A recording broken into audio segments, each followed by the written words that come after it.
Hello दोस्तों, Siddharth academy में एक बार आपका फिर स्वागत है। और मैं सिद्धार्थ आपको आगे की क्लास पे ले चलता हूं अनुपात की।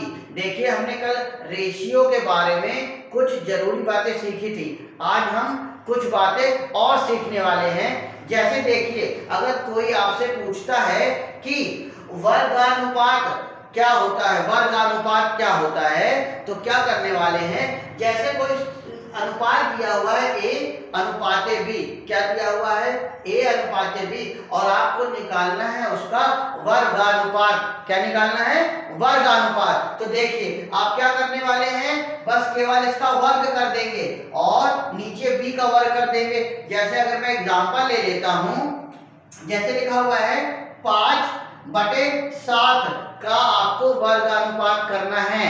तो क्या करेंगे, देखिए 5 का वर्ग क्या कर देंगे, 5 का वर्ग ये हो जाएगा 25, और बटे नीचे क्या कर देंगे 7 का वर्ग। 7 का वर्ग मतलब 49, और यही आपका क्या होगा, वर्गानुपात हो जाएगा।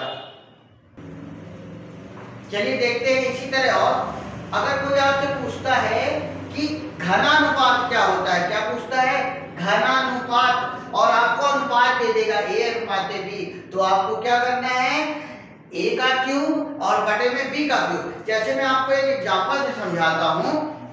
जैसे कोई कहता है कि 2 और 5 का आपको घनानुपात चाहिए। क्या चाहिए? घनानुपात। तो आप क्या करने वाले हैं, 2 का क्यूब बटे 5 का क्यूब।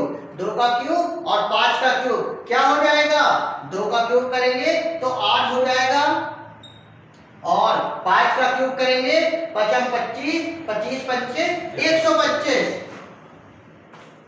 125। तो आपका आंसर क्या होगा, 2/5 का घनानुपात होगा 8:5। इसे ऐसे भी लिख सकते हैं 8:125। क्या होगा, 8:125। चलिए देखते हैं इसी तरह। अगर कोई आपसे पूछता है वर्गमूलानुपात, क्या पूछ रहा है, वर्गमूलानुपात, तो आपको क्या करना है, जैसे आपको रेशियो दिया होगा a/b, तो आप क्या करेंगे, √a बटे √b। इसी को अगर हम एग्जांपल से समझें, जैसे हमें दिया हुआ है कि 36/49 का वर्गमूलानुपात करना है। क्या करना है, वर्गमूलानुपात। तो देखिए कैसे करेंगे, बराबर √36/49, और आपका आंसर क्या आ जाएगा, 36 का आप वर्गमूल करेंगे तो 6:49 का वर्गमूल करेंगे तो 7। तो यही क्या हो जाएगा, आपका आंसर हो जाएगा।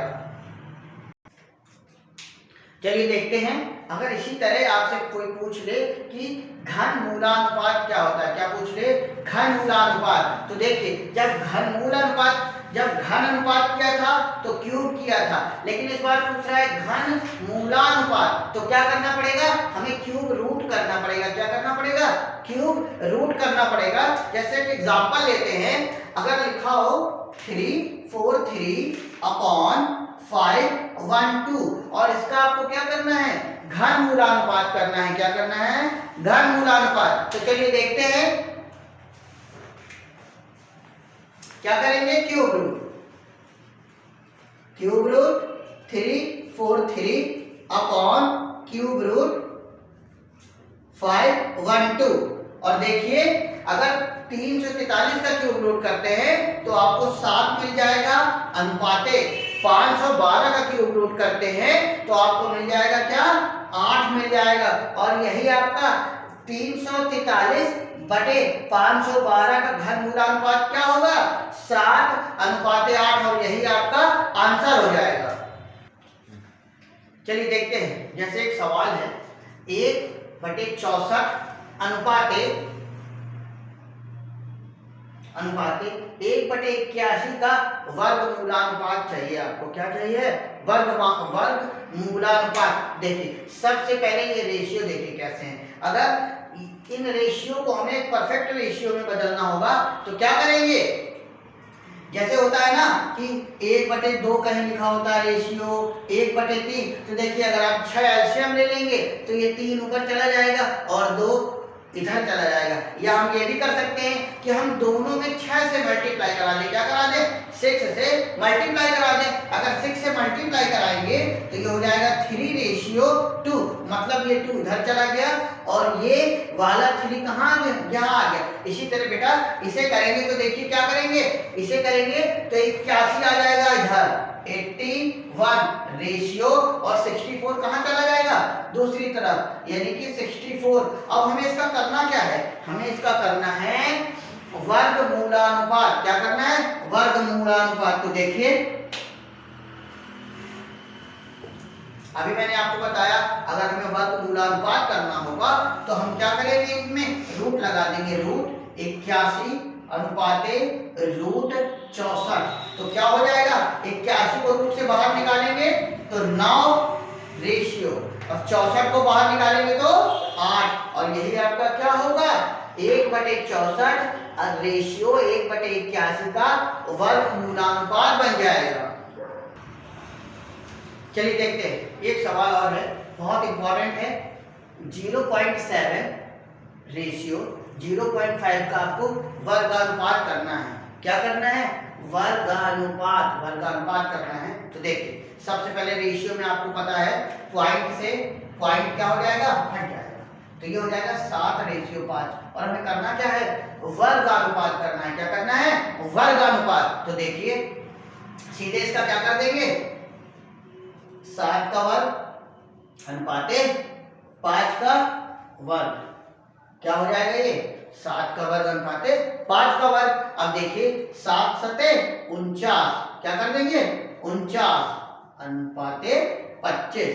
एक बात का और ध्यान रखना है, अगर ये कभी कटे, वैसे तो ये कटेगा नहीं क्योंकि ये खुद अनुपात है, ये कभी कटेगा नहीं, लेकिन अगर कभी ऐसी कोई सिचुएशन है कि ये कट रहा है, जैसे 5 का और 15 का इस तरह से है, तो आप क्या करेंगे? इसे काट के छोटा करके लिखेंगे, छोटा करके, ठीक है।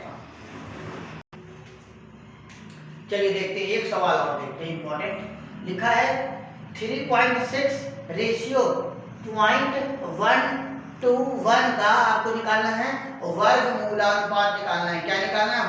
वर्गमूलानुपात। तो सबसे पहला काम है हम इस रेशियो में पॉइंट बैलेंस करेंगे। बहुत ध्यान से देखना है।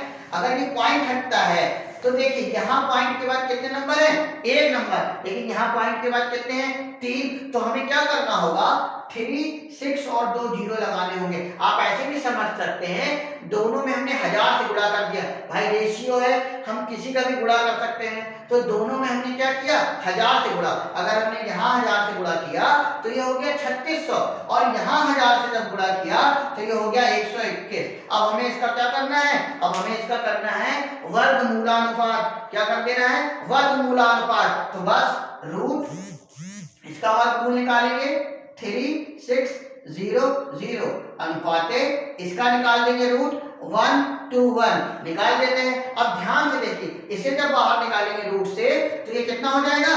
60 अनुपाते इसे जब रूट से बाहर निकालेंगे तो ये कितना हो जाएगा? ये 11 हो जाएगा।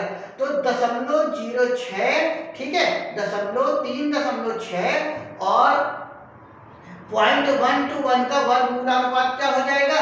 60 रेशियो। एक चीज और है, अगर सपोज ऑप्शन में ये नहीं दिए तो ऑप्शन में आपको ये देगा बेटा 6 रेशियो 1.1, ये भी दे सकता है। देखिए दोनों में केवल 10 से क्या कर दिया गया है? भाग दे दिया गया है, दोनों में 10 से भाग दे दिया गया है। तो आप ये मत सोचिएगा कि ये आंसर है तो ये नहीं, ये दोनों आंसर हो सकते हैं, ये दोनों आंसर हो सकते हैं। चलिए एक इंपॉर्टेंट सवाल और देखते हैं, बहुत ज्यादा इंपॉर्टेंट है, बहुत ही कठिन है, पर मैं आपको इसका एकदम आसान तरीका बताने वाला हूं। ध्यान से देखिए, लिखा हुआ है a प्लस बी अनुपाते b प्लस सी अनुपाते c प्लस a बराबर 6 अनुपाते 7 अनुपाते 8, और क्या किया गया है? a प्लस बी प्लस सी बराबर 14।